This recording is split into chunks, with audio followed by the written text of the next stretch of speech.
Bonjour amis vierges, je vous retrouve sur cette vidéo pour votre horoscope taroscope des mois de mars, avril et mai 2020. Pour cet horoscope, j'ai sorti quatre grands axes, les 4 axes principaux qui nous concernent tous et dont nous voulons tous connaître notre avenir et ce qu'il va nous arriver dans ces domaines, qui sont bien évidemment les sentiments amoureux, amicaux ou familiaux, le travail, les activités, l'argent, le matériel et les projets, et les épreuves, les obstacles et la santé. Donc c'est vraiment les axes principaux qui concernent notre vie de tous les jours. Cet horoscope est une guidance qui est générale, donc toutes les vierges bien entendu ne se retrouveront pas forcément dans cette guidance. Donc je vous invite très fortement à aller regarder également la vidéo concernant votre signe ascendant.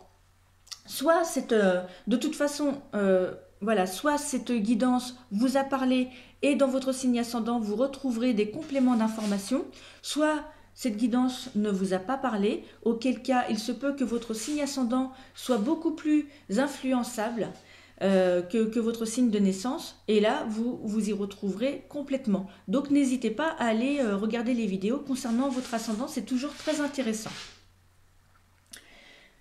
À la fin de cette vidéo, je vous invite également à cliquer sur j'aime si jamais vous avez aimé, pour me montrer que vous avez aimé mon travail et m'encourager à poursuivre mes vidéos au niveau de mes taroscopes horoscopes.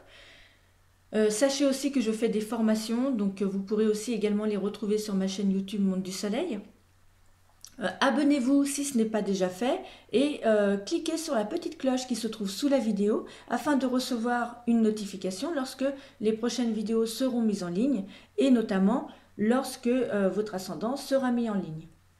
Et puis parce que tout au long du mois, je mets régulièrement de nouvelles vidéos, comme par exemple pour la pleine lune, je vais faire une guidance de la pleine lune. Donc cliquez sur la petite cloche, comme ça vous serez notifié et puis abonnez-vous surtout. Voilà, assez de blabla, je vais commencer et je commence donc par les sentiments amoureux, amicaux ou familiaux. Donc j'ai tiré pour vous le battleur et le 2 de coupe. Alors, le battleur, avec cette lame, les relations sentimentales et les rencontres sont favorisées, les vies de couple confortées par le bonheur. Si en ce moment votre relation vous chagrine ou que ça ne marche pas comme vous le voudriez, sachez qu'avec cette carte, votre couple est mobilisé pour que ça marche entre vous. Donc, pas d'inquiétude à avoir, vous allez faire en sorte de vous mobiliser, donc de faire en sorte que tout marche entre vous, que chacun utilise son expérience passée pour ne pas reproduire les mêmes erreurs et que chacun fasse en sorte, de façon très pragmatique, à construire dans l'harmonie et le respect mutuel. Si vous recherchez l'amour, le battleur questionne sur les moyens mis en œuvre pour parvenir à trouver l'âme sœur. Qu'est-ce qui pourrait vous aider dans votre quête ? Vous pourriez par exemple mettre à jour votre profil sur un site de rencontre ou faire appel à votre entourage et à vos amis pour vous présenter des personnes ou encore vous inscrire à un club ou une association pour faire de nouvelles rencontres. En tout cas, avec le battleur, il s'agit pour vous de rester optimiste et de garder un état d'esprit gagnant pour attirer l'amour dans votre vie. Le 2 de coupe, cette carte signifie le véritable amour, le partenariat équilibré, l'engagement et toutes les choses que la plupart d'entre nous espèrent en ce qui concerne l'amour et les relations.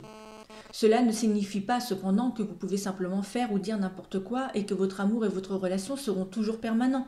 Cela signifie seulement qu'il existe un potentiel réel et solide pour le véritable amour et l'affection dans votre couple. Si vous cherchez l'amour, c'est le signe que vous allez commencer votre voyage très rapidement, en route pour une jolie rencontre.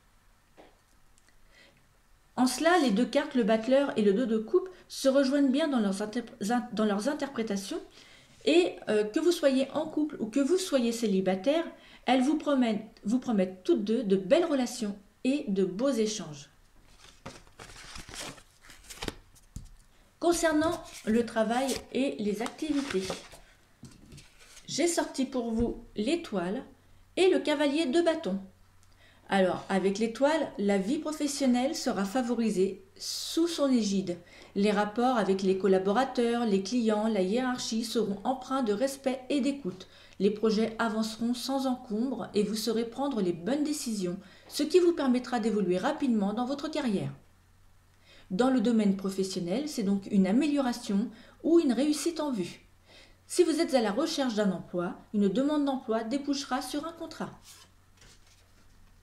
Avec le cavalier de bâton, c'est une nouvelle idée ou un nouveau projet. En tout cas, vous voilà embarqué avec enthousiasme à la poursuite d'un nouvel objectif et vous vous lancez à pleine vapeur. Vous avez pris enfin votre décision et libéré de ce dialogue interne et de ces réflexions sans fin, vous foncez enfin. Je vous dis bravo. Si vous recherchez un emploi, le cavalier de bâton indique que le moment est venu de pousser les portes, de vous montrer insistant et de ne pas baisser les bras. N'attendez pas qu'une occasion se présente, allez la décrocher. Concernant l'argent, le matériel ou les projets, j'ai sorti pour vous la lune et le 8 de denier. Alors, dans un tirage concernant l'argent ou les finances, la lune indique que la plus grande prudence est de mise. Ce n'est pas le moment de se montrer dépensier ou de faire un investissement important. Trop de choses sont inconnues de vous pour que vous puissiez prendre la bonne décision. Attention aux personnes aussi qui voudraient profiter de la situation. Avec le 8 des deniers, sachez que dans tous les domaines de la vie, le 8 de denier appelle à la prudence également, tout comme la lune. Tiens, c'est bizarre. Donc, le 8 de denier vous appelle à l'évaluation des risques, car il évoque un équilibre précaire. Il propose peut-être une période de calme et de sérénité qu'il faut apprendre à apprécier afin de ne pas aller au-devant de déceptions inutiles. L'enjeu de cette carte est d'arriver à stabiliser un équilibre matériel et précaire. En ce qui concerne les épreuves, les obstacles ou la santé, j'ai sorti pour vous le soleil et le 3 d'épée.